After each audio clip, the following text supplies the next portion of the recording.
Hello everyone, welcome back to my YouTube channel Cloud and AI Analytics. Hope everyone is doing good.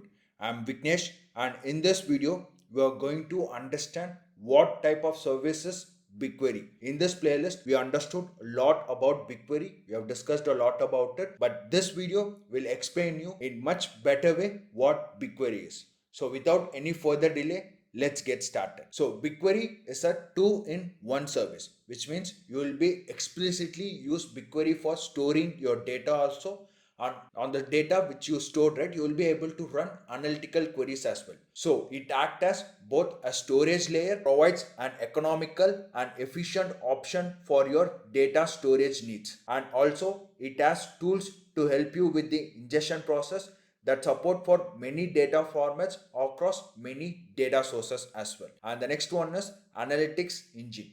So you will be able to run analytic queries on the top of the data stored, where you will be able to optimize your SQL queries on the large data sets, where you will be able to process terabytes of data in seconds and petabytes in minutes. The most important point is understanding the capabilities of BigQuery. So how it processes queries can help you maximize your data analysis investment as well. And also it is worth mentioning that BigQuery supports querying data that resides outside of BigQuery storage. For example, if you wanted to query data or if you wanted to access data which is present inside Cloud SQL or Cloud Spanner, then a specific concept inside BigQuery called federated queries. Using this concept, you will be able to achieve it.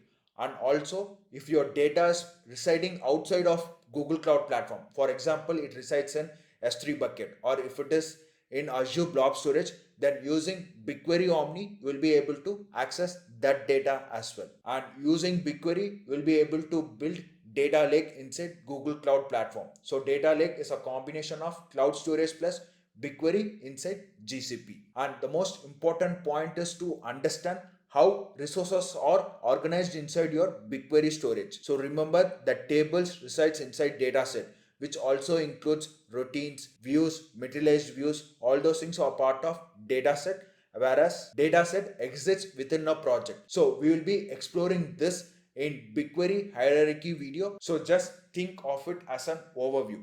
We'll be discussing a lot on BigQuery hierarchy, the architecture also in the upcoming videos in this playlist. So if you take a look at the image, right, like structured files, where you will be loading that data inside your BigQuery tables. And the next one is user query. So basically you will be writing analytical queries to understand meaningful insights or to understand what the data is about. So you will be able to build big lake also, like permanent tables. Apart from this, external storage like data which is present inside Cloud SQL, Cloud Spanner, and in other cloud providers as well. So that's it for this video. If you have any questions, please post that in the comment section. I'll take a look at it and reply to it as soon as possible. Please do like, comment, share, and subscribe to Cloud and AI Analytics. Don't forget to click the bell icon. I'll see you in the next video. Until then, it's bye from Vignesh. Happy learning.